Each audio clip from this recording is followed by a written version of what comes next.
and that somehow or another there needs to be a way to review that.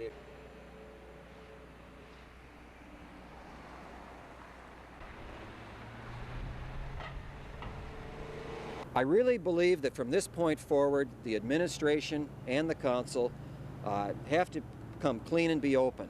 If there's problems, we should know about it. Certainly the council should know about it, the public should know about it, so we can work out the problems. Subsidize this project and so forth. So it's not just a matter. My understanding is that the paperwork is parking ramp and will be available. This taxpayers' money, and taxpayers should know. Our money has gone into. Hey, I'm curious about it. I don't blame Mr. Ringsred for being curious about it. I think the whole community is.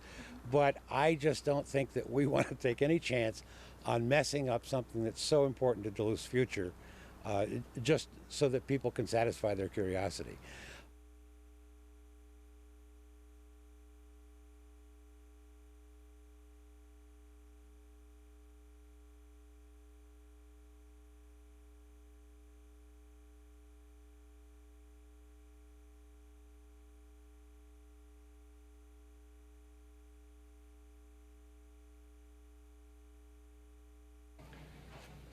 What do you think there, sweetie pie?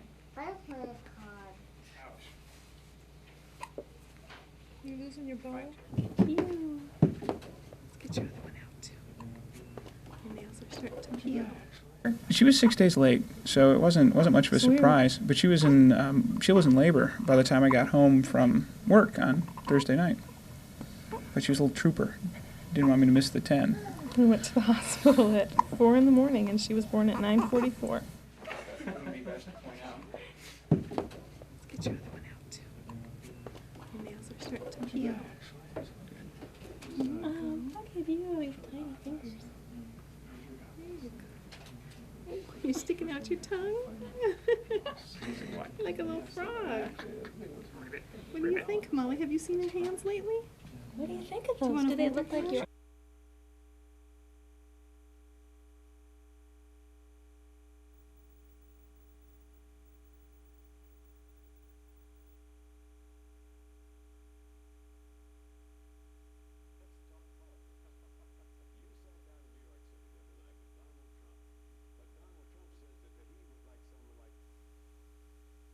Oh, come on.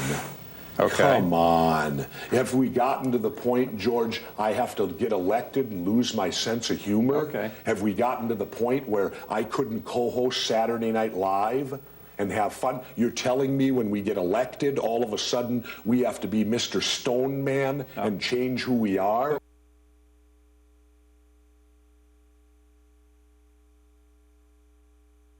Well, you know, the general public, remember, I like to quote my friend Jack Nicholson sometimes. You can't handle the truth. And there's points where if you do tell the truth and it makes people personally uncomfortable, they get irritated not being able to face the truth and have it put in front of them.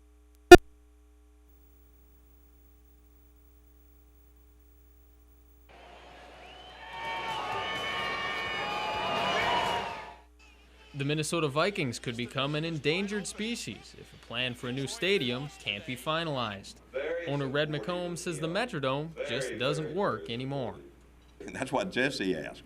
Well, what's wrong with that place? Well, there's not anything wrong with the Metrodome for 100 different venues. It won't work for the NFL. The reason it won't work for the NFL is we've looked at it in every way we can. We've had the time now to do it. We don't have the space, period. There's not the footprint there that you can make work. McCombs also said that he won't consider sharing a new stadium with the Minnesota Twins. There's nobody really that wants that now. So hopefully the Twins will get their situation handled there, but that does not involve the Vikings plans. They're totally separate. And that means separate costs for taxpayers. There probably will have to be public money involved in it. What the source of that is or such, that's yet to be defined. In fact, McComb says he expects almost 80% of the funding will come from public monies. He admits it won't be easy, but says it's a good investment.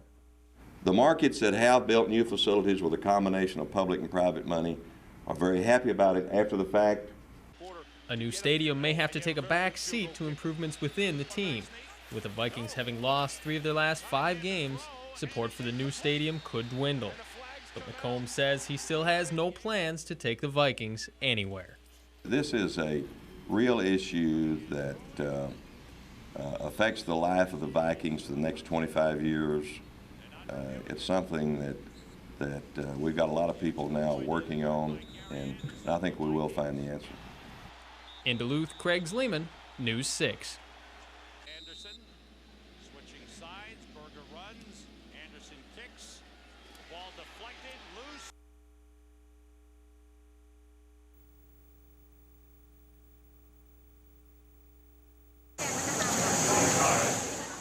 Delivered from the Chaska headquarters of a family-owned medical manufacturer, Governor Ventura's Big Plan Part 2 was again a mushy mix of platitudes and slogans. Self-sufficient people is about changing our mindset. And few details. But today's event did reveal one major initiative. Health Department Commissioner Janet Malcolm says reforming Minnesota's health care system is a top priority. Right now, it's too complex, it's too costly, it leaves too many behind, and it produces too little health for the investment we make in it. What's the fix? Malcolm had no specifics other than echoing the governor's assertions that health care would be cheaper if people smoked less, ate less, and took better care of themselves. So much of health care costs could be lowered if we made the right choices out there in our lifestyles. That puzzled Representative Carol Molnow, who says the governor's well-known views on legalizing prostitution and some drugs seem at odds with his get healthy stance.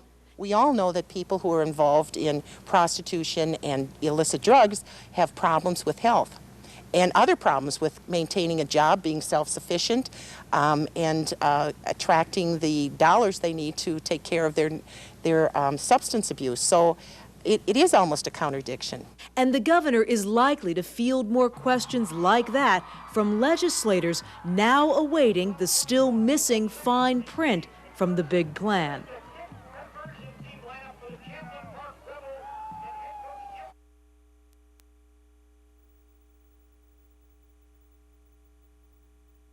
Do you think we've pretty much found out everything? It goes back that way and comes underneath. This is a fake floor. Okay, so it goes like this.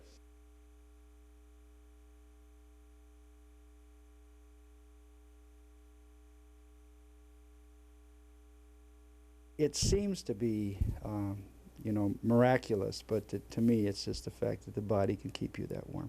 You can last a lot longer in cold water than most people think.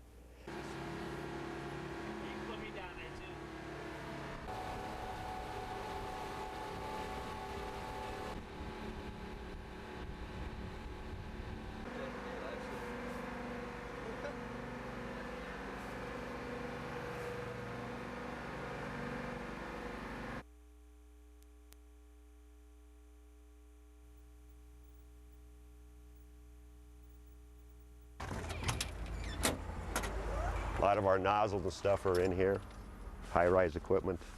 Fire Captain George Zakula has 30 years of service as a Duluth firefighter. And as you can imagine, he's seen his share of triumph and tragedy over the years. But there's one fire in particular that still haunts him. Back in 1993, a young woman was trapped inside the bathroom of a second-floor apartment in Duluth. Thick black smoke, the worst Zakula had ever seen, kept him from finding the woman right away. She was eventually pulled to safety, but Zakula says the outcome would have been much different if he had a rescue cam. You feel bad about it, that it took that long. Like I say, luckily she survived, but there are times when they don't, because we just can't find them in time. And this camera would make that difference. In a blazing inferno, sometimes seconds can mean the difference between life and death. Zakula says a rescue cam would have saved precious time in finding the woman. It probably took us 15 to 20 minutes to find this young lady. I would think in 5 minutes we would have found her and had her out. And she would have been in much, much better shape. Zakula says the rescue cam is a miracle worker. Firefighters can actually see images clearly in a smoke-filled room. The camera can even find fire inside the walls of structures. If you took this camera into, say, your bathroom at home, and you were there with another person, you shut the lights off, shut the door, and it was just totally pitch black in there, this camera would pick you out, and it would look like you're standing right here. Zacula wishes before he retires next year, he'll be able to use the new rescue cams. But that wish won't come true unless the public helps out with a fundraising effort to buy the cameras. If they could really understand what this camera does for us as far as rescuing people or finding the source of the fire, I don't think there'd be any question in their mind about donating to this.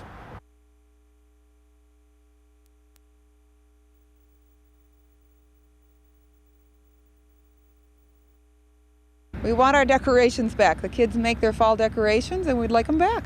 For 2 weeks, a creative battle between the Vikings and the Packers was proudly displayed on the front lawn of the Fay family's home on Woodland Avenue. When we put them up, all the neighbors came in and looked at them.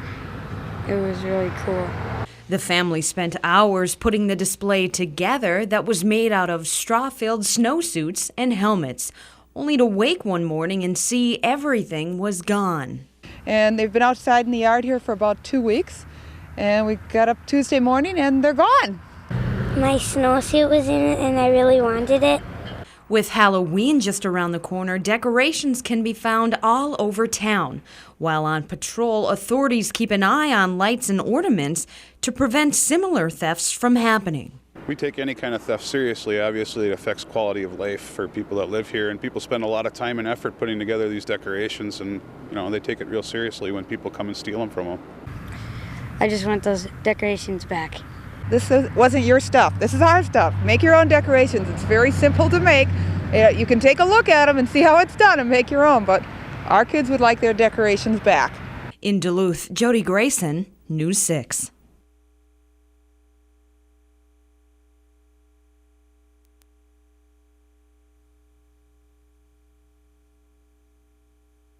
Being transported to Montoya, where we're going to continue the search.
Transported to Montoya, where we're going to continue the search.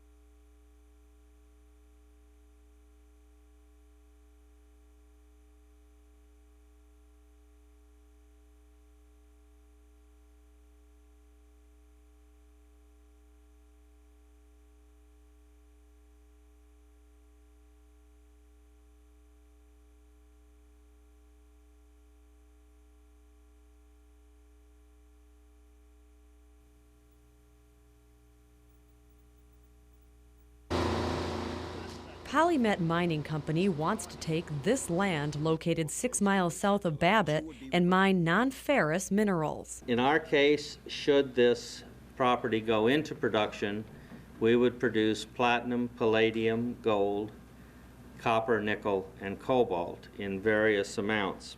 The company formed in 1981 in British Columbia and is based in Golden, Colorado. Other companies have tried to mine the valuable minerals, but it wasn't economically feasible. New technology and pressure oxidation would allow Polymet to mine. We were kind of innovative, but a slight chemistry variation really made the difference for us. Babbitt's former mayor remembers previous attempts by companies like Amex. With the markets today, the minerals that are on the side in the pit itself, it looks like it will be a success. And I say, Polymet, good luck. And the city needs the jobs. Nearly 450 jobs in the Babbitt area, something residents say would greatly help the community. Well, nothing can hurt it as far as business-wise. I mean, we're always welcome to see new businesses come in. We need the jobs around the area, and I'm thinking it's a good thing. The mine will cost at least $500 million to build, and the company president admits it's in a very preliminary stage. Right now, environmental studies are underway, as well as preliminary drilling. The earliest construction would be at the end of 2001.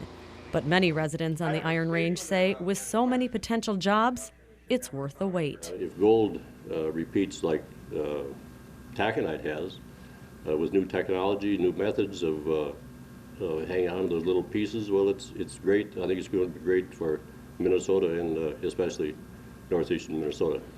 On the Iron Range, Maureen Tallarico, News 6.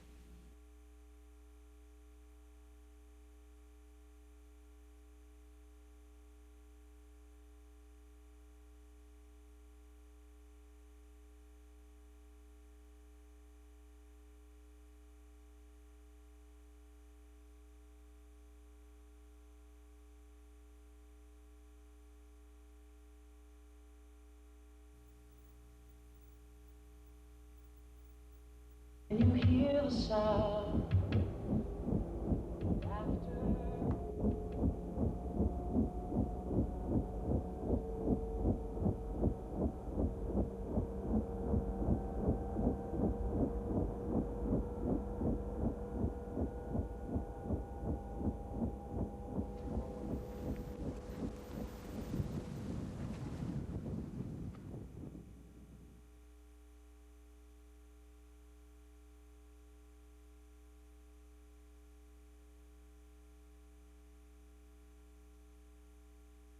Have a different opinion on a lot of what I say, but I'm just going to try and share a little bit about all the searching parents across this country. I really, truly say thank you for the jobs that you do, and please don't ever give up on our kids. Thank you.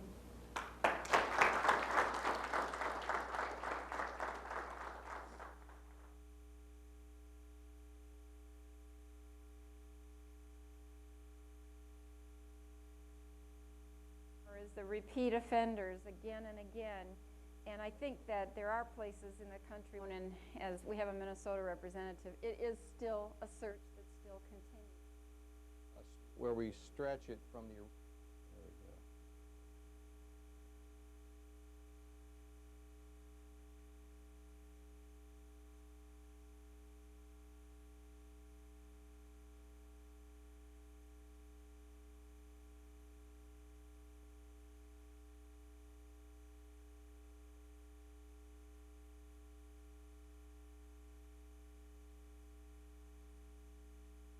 Seven, and on line 9 after. Well, to make a uniform throw. We need to do an important factor. We're doing this in a strategic, straightforward manner.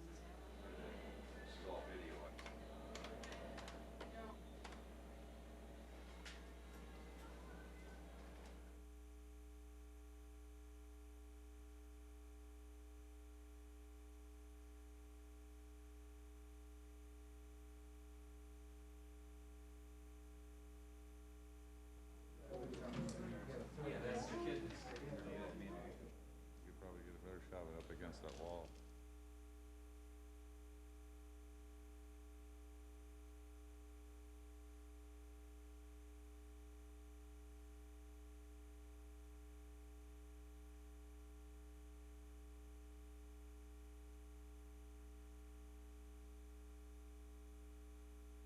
Because it was just kind of what I did. And then, interestingly, when I came here, they really didn't have anybody person. And you have to have somebody like John Walsh or Patty Wetterling that will stand up and be eloquent and also will show the emotion and the hurt, you know, and both of those have to come through.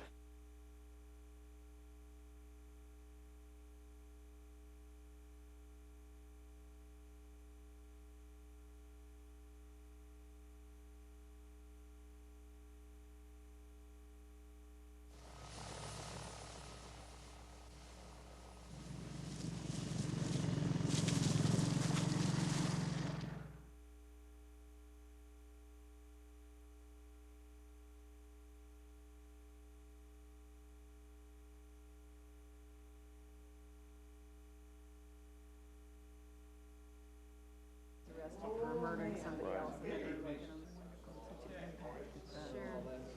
I can ask Holly.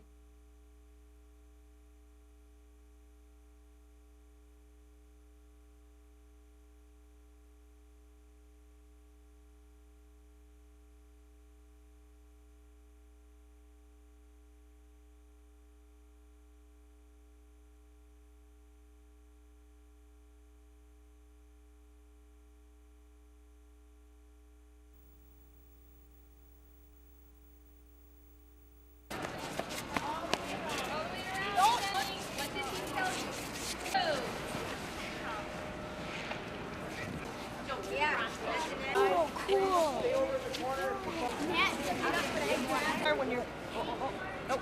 I thought it was really interesting because I didn't know a lot of this. And we studied them sort of last year, but not a lot. So it was really fun. There you go. If I can find one, sure.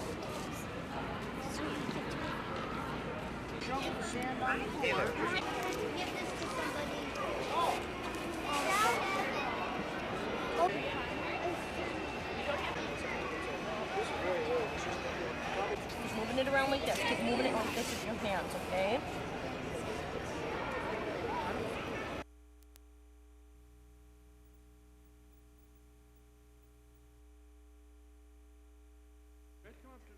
Duluth is the Mediterranean coastal city of Minnesota.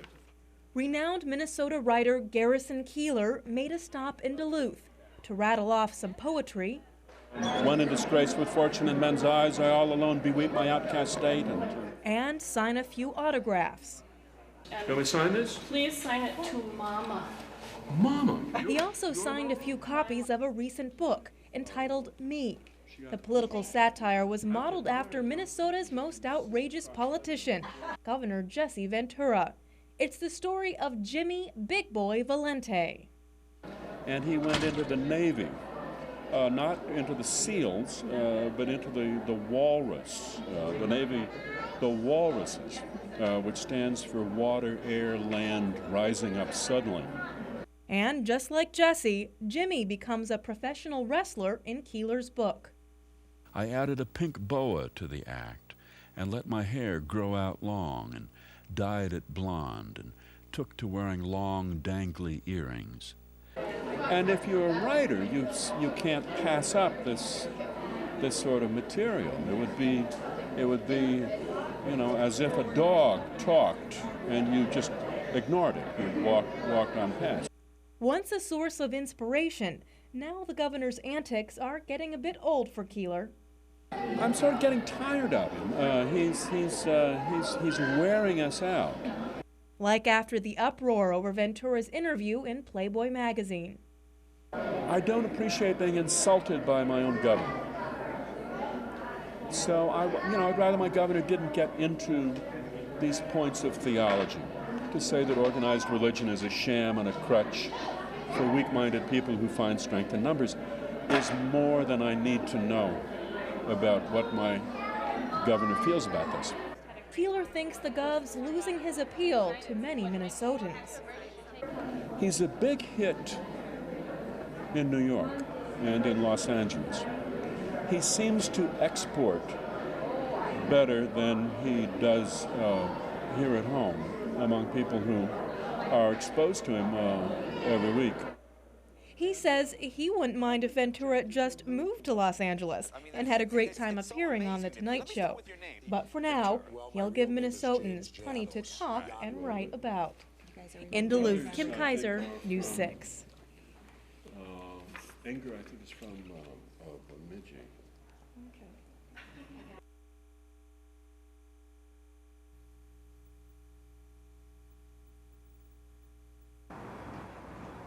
Mark and Michelle, half of the potential jurors who were questioned today at the start of Donald Blum's federal weapons trial have been thrown out by attorneys.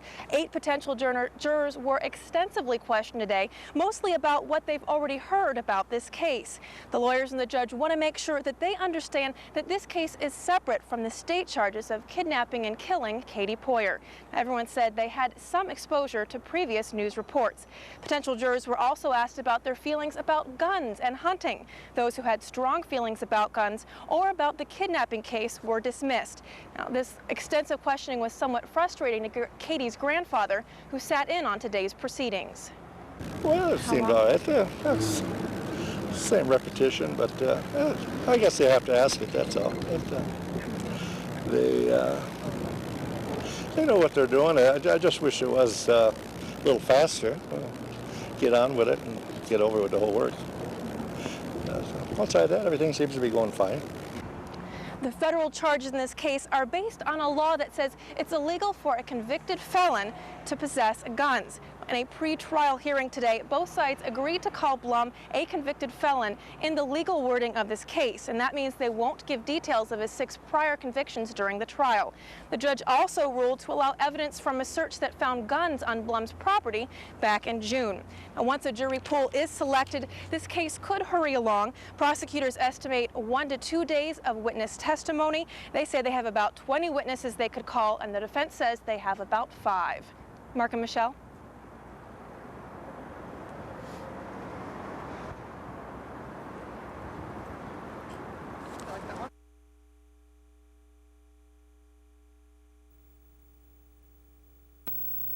Tom Kucera's smile and laugh won over anyone who met him, and his message about donating blood during his short life encouraged hundreds of people to roll up their sleeves and give the gift of life. Well, we used to do this with Tom. Tom would come and speak to the students about the importance of giving blood, and since he's died, we've continued to do it. People that give blood are the reason Tom lived as long as he did. Tom died in 1997 from Fanconi anemia syndrome. He couldn't produce his own blood cells, but his life was enhanced every week from blood transfusions. Give blood, give life. It was true with Tom. He couldn't have lived from week to week unless it was with someone else's donated blood. This year's seminar on conducting blood drives at high schools is dedicated to Tom. I guess they always talk about his hugs and his kisses and his I love yous, and when he felt like $1 million after he got his blood transfusions. That was pretty cool. Everything we have back here we try and secure really well. The kids also tour the St. Mary's Life Flight helicopter, where paramedics use life-saving blood nearly every day, and met the pilots who fly the missions. Is it like flying in an airplane, or is it totally different? Taking some of the mystery out of emergency medical flights and blood transfusions will help students bring others to their blood drives. Carleton High School is planning one next month, and when Trevor Roy turns 17, he plans to donate. It reiterates how good it is to give blood, and people really need it. And with Tom, and like they said, that there wasn't just one Tom. There's many people around. People who need blood. People like Tom. In Duluth, Maureen Tallarico, News 6.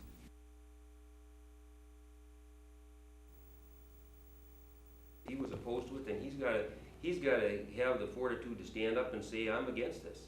You can't be going to continue doing what we've been doing. We've had phone calling going every night since early September. Fair to charge rural homeowners who do not contribute to the problem. That's Greg Gilbert's quote in a letter that we'll just shake hands, talk to people, find out what they're thinking. I thought the main piece of it is going to be I have a copy of the ordinance that passed that has that particular piece in it where the people will be paying that utility charge, that $3.75, everybody in the community, including the people in the rural parts of this city, Greg Gilbert voted for it.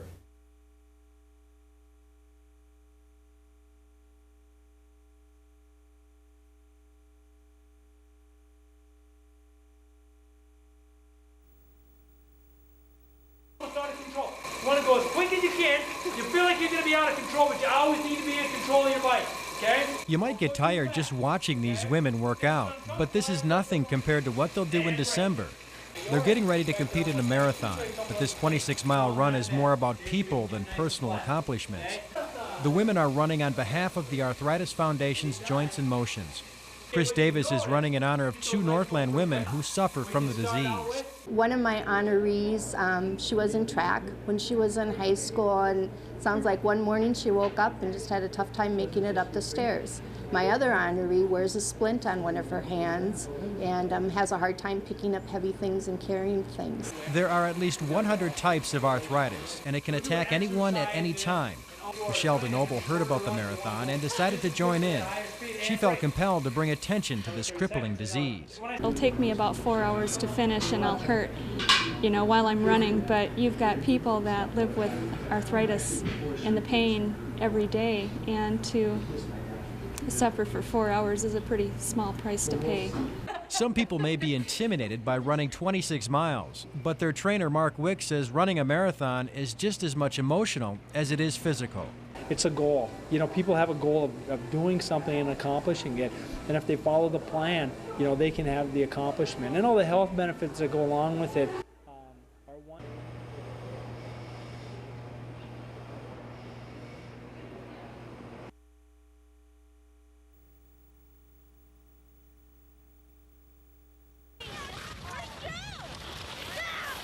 Before we can talk about the forecast this year, it's important to go back and examine what happened last year. Why? Well, because the atmospheric patterns have changed very little over the intervening months. The weather in North America continues to be dominated by the La Nina current out in the Pacific, which acts to strengthen the northern branch of the jet stream. Most people think last year was a bust in the snow department, but that isn't technically true. Our total snowfall was a little over 90 inches, which is actually a foot above normal. That's right, our snow totals were above normal last year. The warm temperatures frequently melted parts of our snow cover, making it seem like a lackluster showing. Just because the weather patterns are the same doesn't mean that we should expect a repeat of last year. Just look at our summer weather. The La Nina has been with us for 2 full years now. 2 summers ago, we had long dry spells, which resulted in below normal rainfall amounts. That was followed by the unimpressive winter of '98. This summer, we had rainfall amounts 10 inches above normal. Same weather pattern, entirely different results. The deciding factor will be the position of the storm track. Last winter, the major snowstorms were carried farther to our east, bringing record snow to Chicago and Detroit. So far this year, we're the ones who have been under the gun. Things are a little up in the air, but I believe that we'll keep our stormy pattern this winter. The weather to watch will be in the southeastern states. One of La Nina's signatures is a blocking area of high pressure in this region. If that creeps too far westward, then moisture from the Gulf of Mexico gets cut off. If the high retreats too far to the east, then the storm track will migrate to the Ohio Valley. It's going to be touch and go all winter. So what does this all mean? Here's the bottom line. I think that the winter of '99 will be snowier than normal for the entire region, with the highest snowfall amounts from central Minnesota to northwestern Wisconsin. We will see 1 or 2 large storms with plenty of little clippers thrown in for good measure. Periodic warm spells will keep snow cover amounts in check, but it shouldn't be enough to ruin the season for snow-based businesses. It's going to take time for those patterns to become established, however, so don't expect to see a real storm until later November or early December. George Kessler, News 6.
you give out 9 and give them 9? Yep.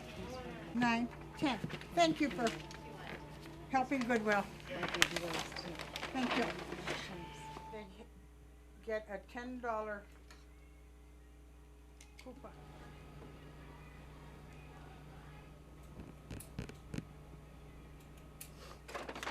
Oh no, I didn't want to.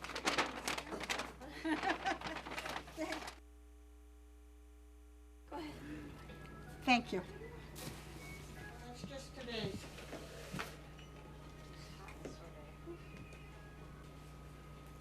It's up to 100. You.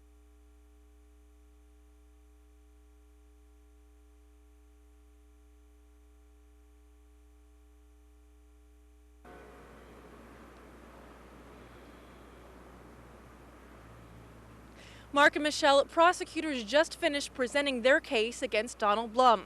6 more people testified today that they've seen Blum carrying a gun, including 2 of his neighbors near his property at Moose Lake and some friends who say they've hunted there.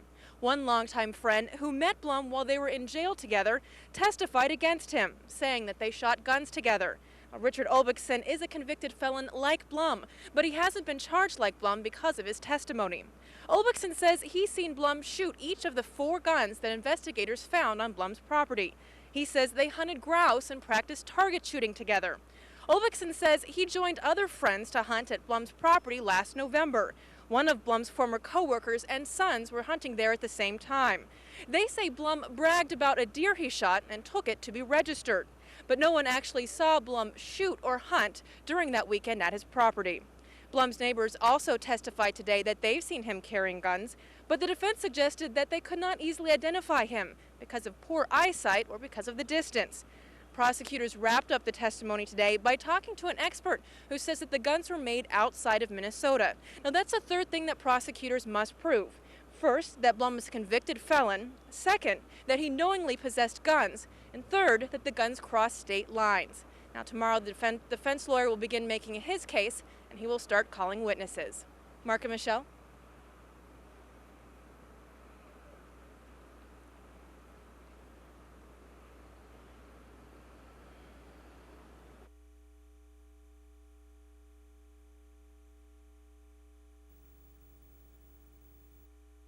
I want my last 4 years to be the hallmark of my administration. People will forget what I did in the first 8. They want to know what I'm going to do in the next 4, and that's where we're headed.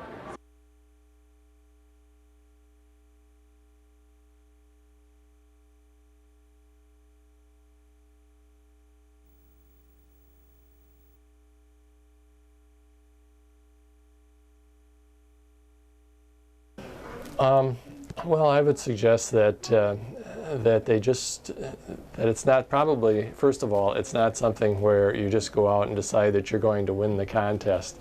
It's something where you need to build up over the years, and my suggestion to each person is to just try to add something new each year, and to base their creativity on, a step-by-step basis. In years past, I think that most of the winners had really elaborate displays, and they focused on a number of different areas. And when I say a number of different areas, I mean they go from the religious to Santa Claus to reindeer up on the roof. So there's a lot of different things involved. Some of them get pretty incredible. You wonder how they keep their circuit breakers from blowing out, but it just adds to the color of the holiday season, so I think it's really a great thing that people do.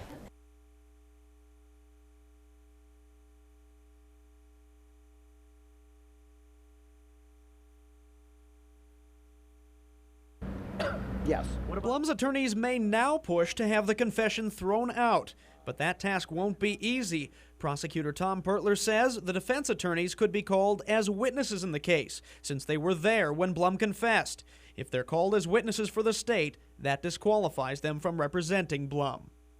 Then there's the matter of what his attorneys said publicly before their client's confession was even entered into the record. Attorneys Rod Brodeen and Joanne Piper-Maurer announced details of the confession, and Sheriff Dave Sebo has collected from local television stations videotapes of their statements as part of the evidence in this case. For the Poyers, no clear answer for the long delays. I've seen the confession. I've read the confession. It's 50-some pages long. I've seen it, and no, I didn't get that impression that he was pressured into it. Donald Blum is scheduled to be sentenced in January for being a felon in possession of firearms, but the more pressing issue now, the murder of Katie Poyer, may not come to a legal resolution for some time. Prosecutor Tom Pertler today says he hopes the state case can move ahead quickly, but he's preparing for a potentially long process. Jason Rice, News 6.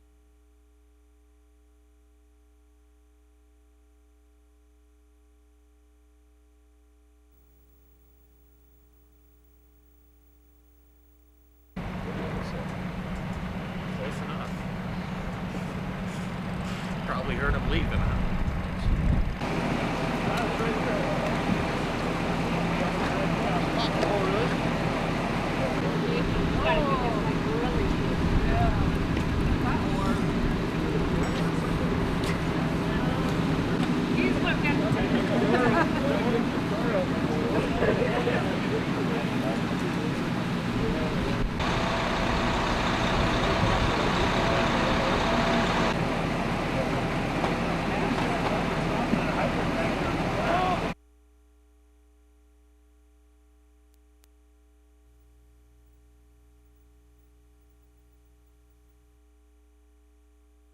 Carleton County Courthouse was packed with attorneys, media, and Poyer family members anxiously waiting to find out if Donald Blum would once again confess to the death of 19-year-old Katie Poyer.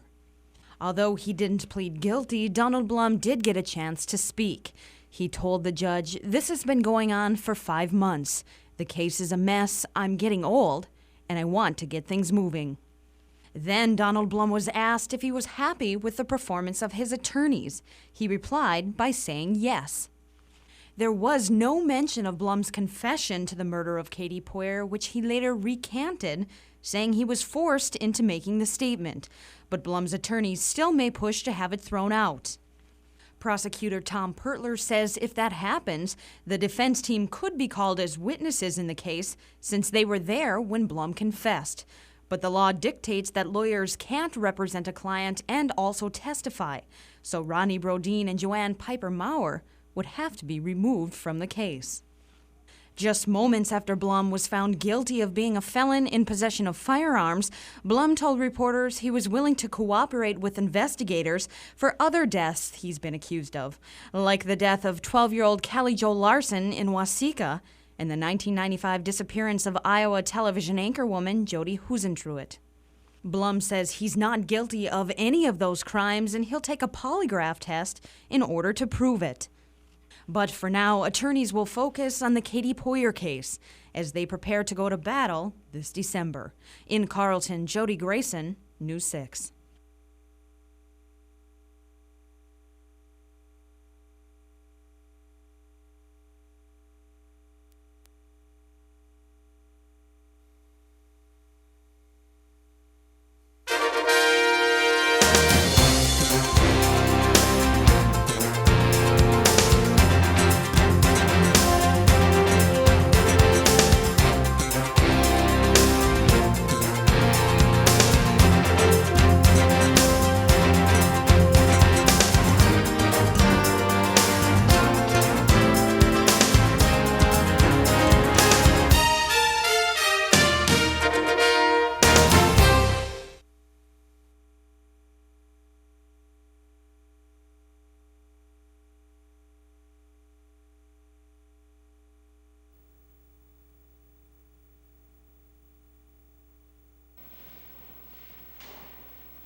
We talk about Lake Superior shipwrecks, about the gales of November, the storms, and being a navigational aid, which Split Rock was. Of course, we talk about navigation and the treacherous waters out in front of the lighthouse here.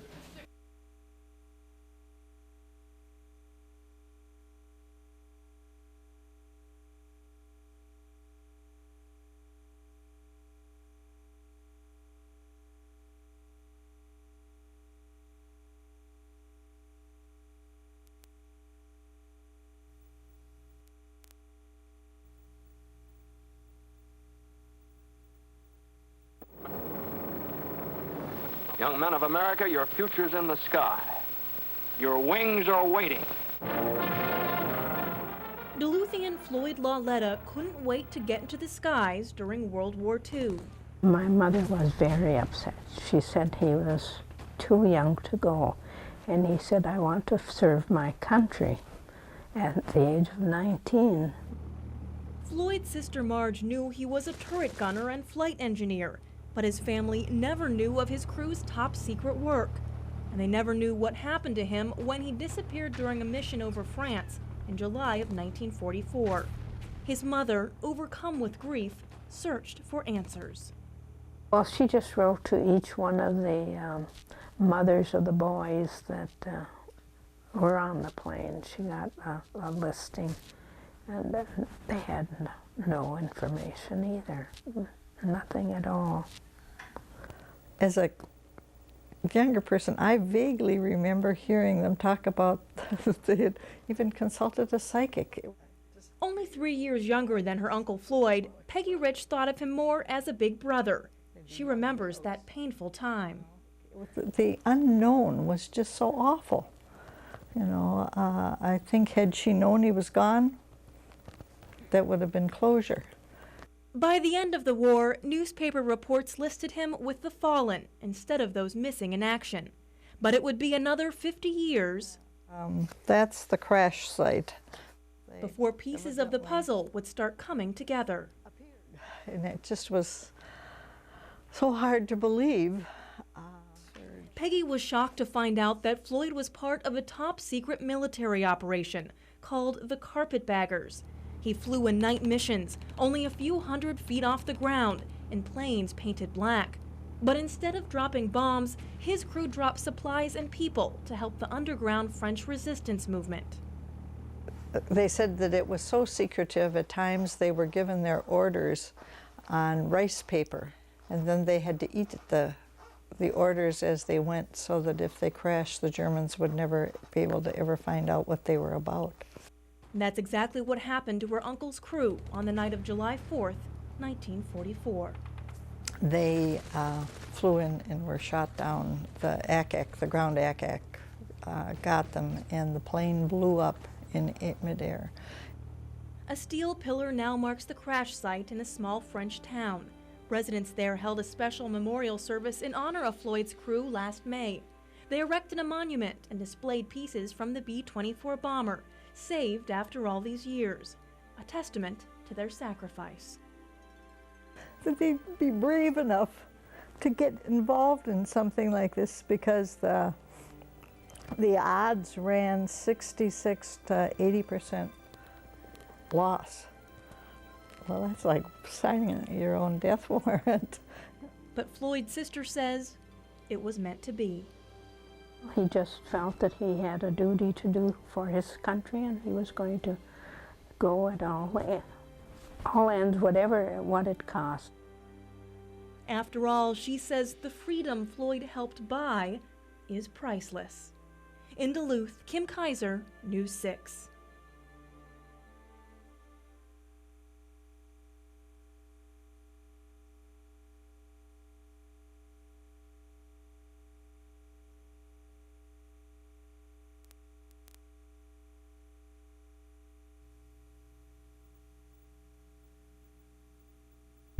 Beginning of September for school, and counted 47,000 days.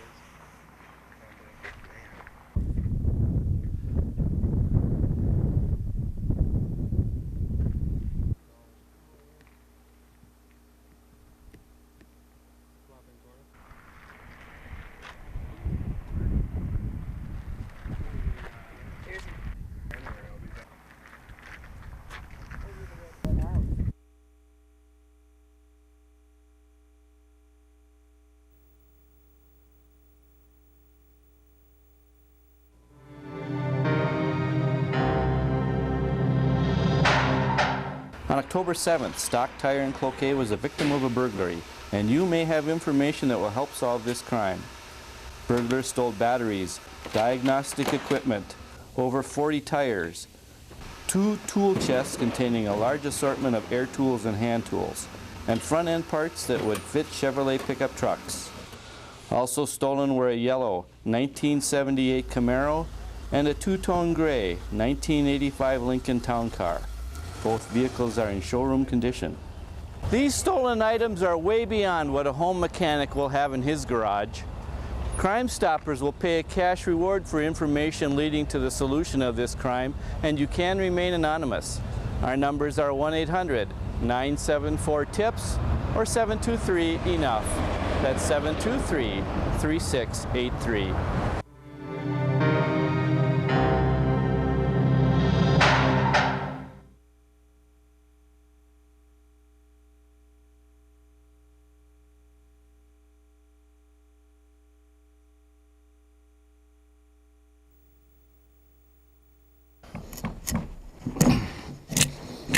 There are few traditions that go back as deep into Northland heritage. It seems to me that some of the people that are most inexperienced when they come on a course like this do some of the better work.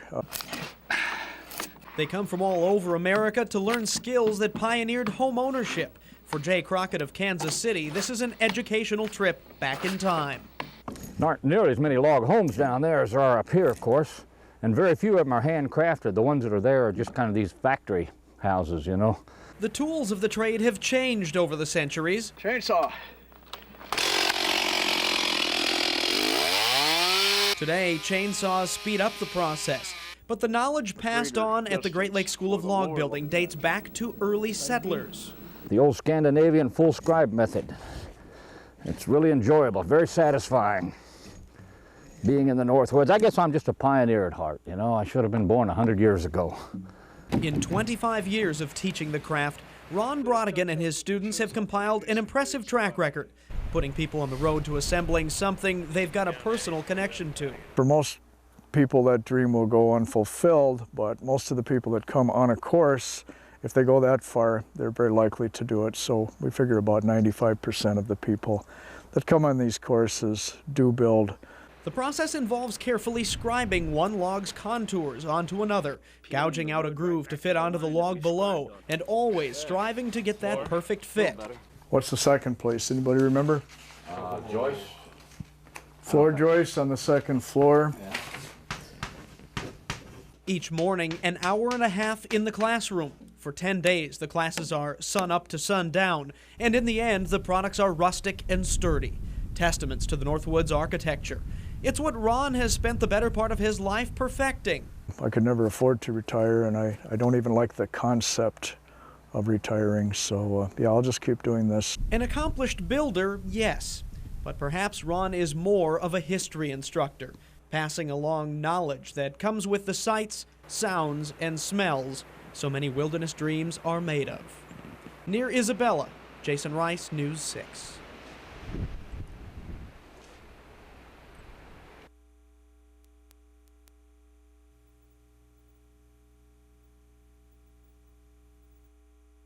The Christmas City of the North Parade began in 1958. By 1962, it drew a crowd of 15,000 viewers and was considered an annual tradition. Merv Griffin even recorded the famous song especially for the parade. Christmas City, wonderful city, all dressed up in snow and mistletoe. In 1963, the tragic assassination of President John F. Kennedy canceled the parade, the only year the show did not go on. The doors would open and the students would get out, and they were all enthused because there was going to be a parade and something different. And then we'd tell them that the president was killed, and for some it just took a while to sink in, and many of them would start to cry. Other political events were reflected in the years to come. In 1967, Make Love Not War floats passed down Superior Street to protest the Vietnam War. And in 1973, during the energy crisis, all but essential lighting was banned. One person who remembers these specific historical events is Joyce Torvind, whose dancers have graced every parade since its inception. I had a mother, she was a grandmother, and she ran after the other float to catch up with him. We were trying to catch up to the other one. That was very scary. And I just slid right off my seat and ran and rehearsed that first part before they got off. So I just did it and then ran back to the that was a lot. with this grandmother, and she's just precious. In 1981, KBJR began Operation Rudolph, collecting toys for the needy, and kids were introduced to the lovable mascot, Rudolph. A devastating fire at KBJR television in December of 1997 altered the parade.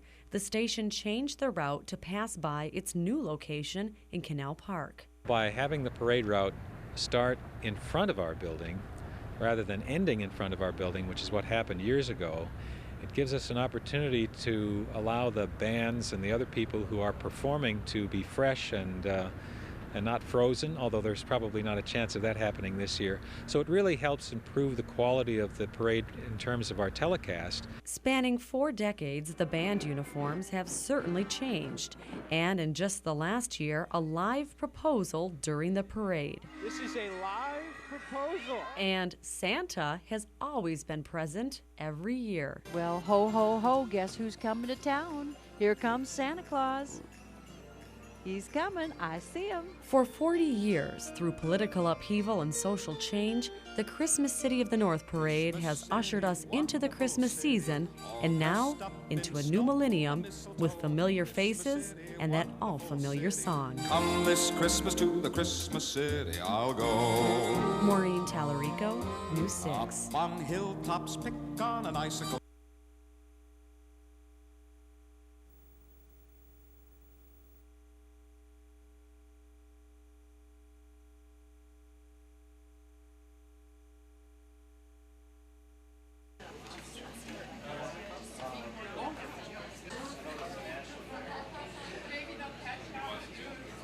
As Duluth led the way for the Clean Indoor Air Act in the 70s, we're going to lead the way for clean indoor air for restaurant patrons and, as importantly, those restaurant workers that are exposed to secondhand smoke 20, 30, 40 hours a day.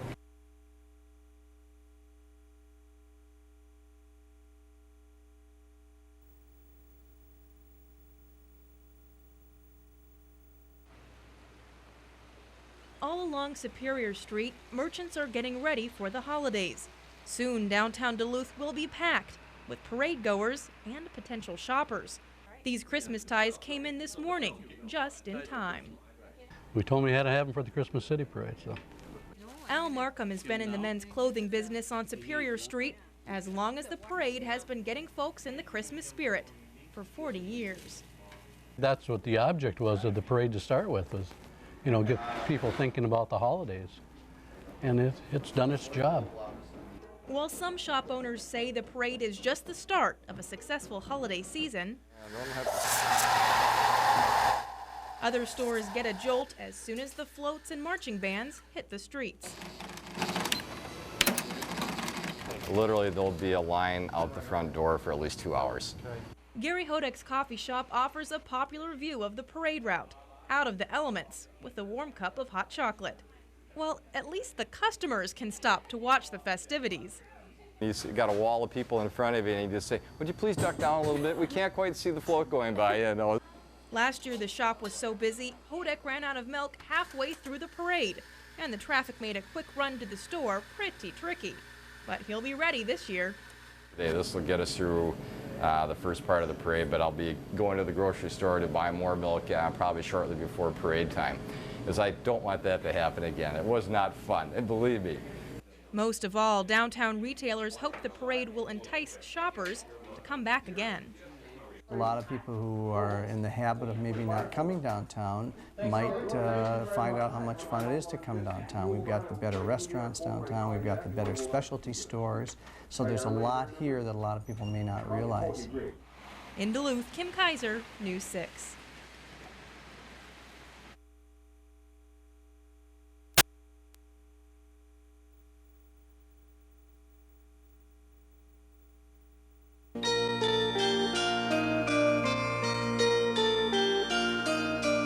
Christmas City, wonderful city, all dressed up in snow and mistletoe. Christmas City, wonderful city, come this Christmas to the Christmas City I'll go. Up on hilltops, pick on an icicle, chew it while you slide the fun below.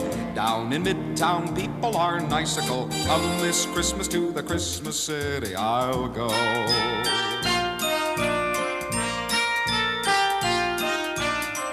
I hear bells ringing, ding dong, ding dong, ding.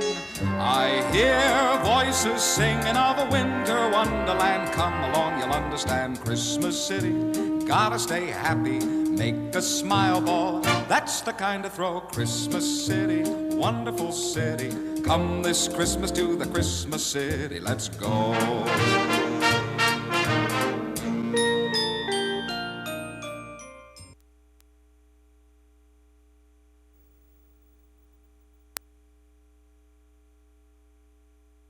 Okay, see that? Maybe just a touch more so it's not so straight. But you see how curving it like that, it's rounded the body a lot. They pay close attention to the detail in their drawings. Now you make that into a scale and that into a scale and so forth and so on, just like the artist here did, see? The artwork will go towards the student's final grade, but this is no art class. The professor says his biological illustration class is science at its best. In John Pastor's class, students begin to understand the form and function of nature by drawing the things they're studying. As they create fine art, they're also gaining a working knowledge of how animals and nature operate. I like it a lot better than traditional science class. Rather than learning from a textbook, you can actually just see it and then apply it towards something. Art and science are apparently a winning combination. A recent study showed students learning from standard lectures didn't retain as much information. The students who also took a drawing class like this did better in the biology class on the midterms and finals than the students who didn't take one. The concept of mixing the two disciplines grew out of John's love of art. He's sold many of his works. And John says the art and beauty of nature is something most scientists strive to understand. I also have a talent, small talent for drawing and painting and stuff, so I like doing it and I like thinking about it more. But I think if you scratched any biologists, they'd say this is why they do it. For his students, his style of teaching makes it easier to understand and apply what they're reading in science textbooks. With this, in biology, putting these two together has made it a lot easier because you get to play with it rather than just look at the book and say this is what it is. It's a lot better. I would even maybe curve it a little bit more. John's not necessarily an easy professor, but most of his students do earn A's and B's. And he's got a good explanation for his teaching success. His work reflects what he loves. I just teach everybody here what I do in research and what I most like to do in my life anyhow. Jason Rice, News 6.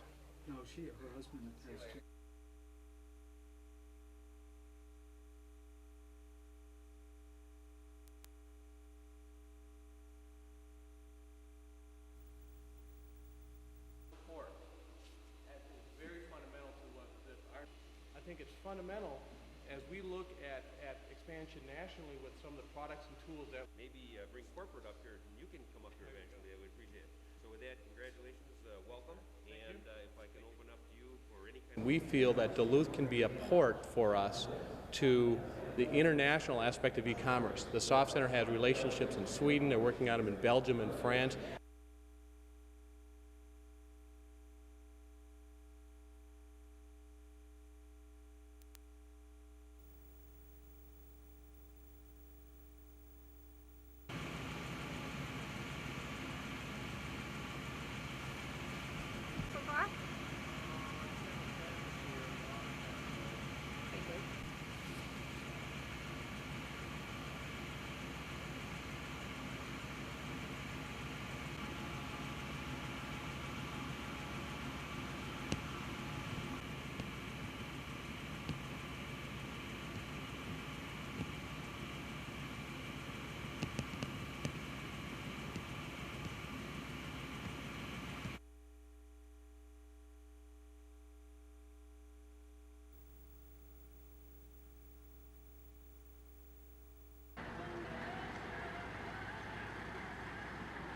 Oh, we've had a great year so far. Able to work outside without any problems. Not being so cold. Yep, that's pretty nice.